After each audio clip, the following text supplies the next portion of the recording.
So this isn't going to be a fully in-depth preview. I am actually just going to upload pretty much all my gameplay from what I played in the open beta in the next video along.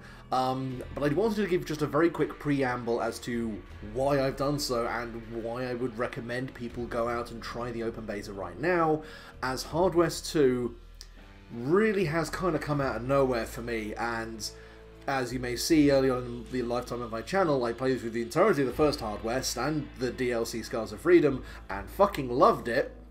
And then like a week before this open beta came out, was just thinking to myself, man, I really fucking loved Hard West. And I know that the original developers went over to make Phantom Doctrine, but they moved away from Good Shepherd, so it's a shame they're not really going to make anything new. It turns out that Good Shepherd got a new development team in, and yeah, Hard West 2 is very much not just a sequel to the original game, it's an actual expansion and evolution of all the gameplay features that I really enjoyed in the original game, with a brand new shinier coat of paint on top of it as well, and I just can't quite get over how impressed I am at the quality of what's on display here.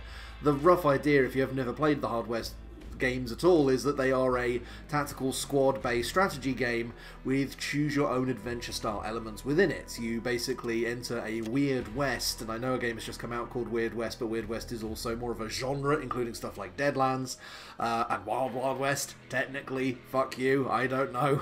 But yeah, a Weird West setting with all these kind of multi-threaded stories all weaving around each other, at least in the first game. This second one seems to have a much more central structured narrative with a gang of outlaws running into a rather terrifying supernatural entity in the midst of a heist, and things going pretty fucking sideways off the bat. But again, I don't want to spoil too much necessarily right now.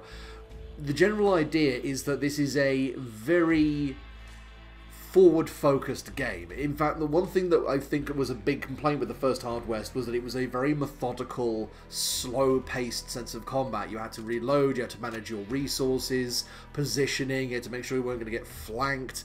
There was a lot that could go wrong very easily, but not in a dynamic kind of quick, snappy way, but more in a, oh fuck, I forgot to account for that, and now I'm just going to get shot in the spine. Hard West 2 condenses that experience into something far more fluid and far more stylized.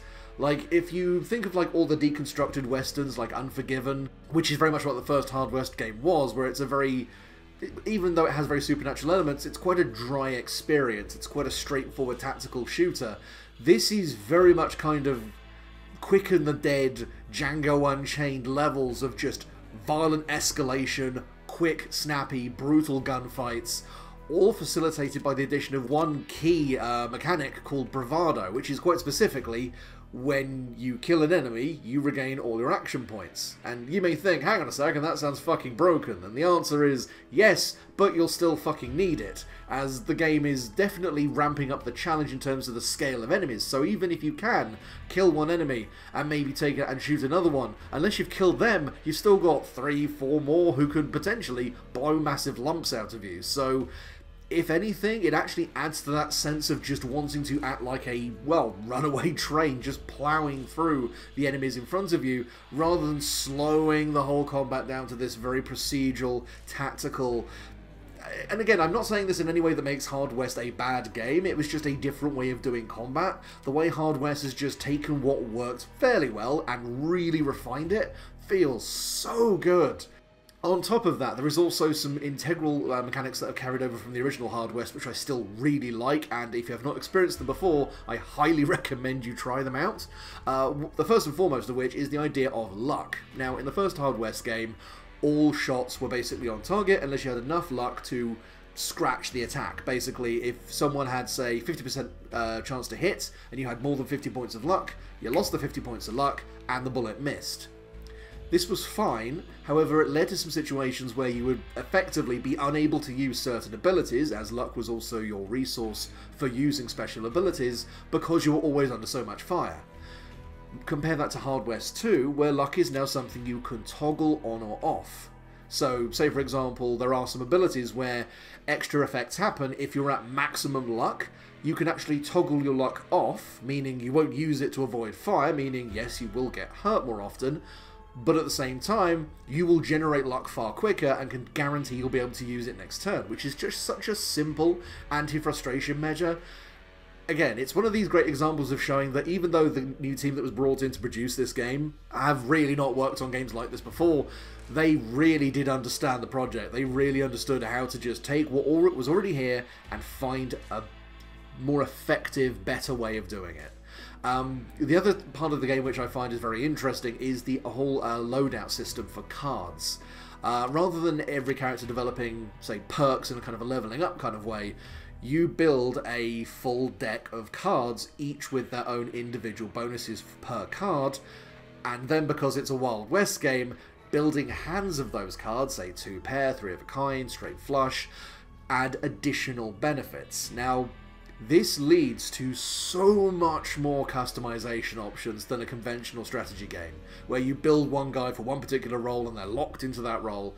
Here, if you realise, well, actually, no, if I'm going up against, like, you know, if I'm going into like a big open sniping area, maybe I want to give people lots of maneuverability. I want to make sure my melee guy is very good at crossing distances and avoiding incoming fire. Whereas if it's something more kind of dense and packed, I'm like, well, okay, hang on a second, maybe I'm going to want more multi-attacks or something along those lines.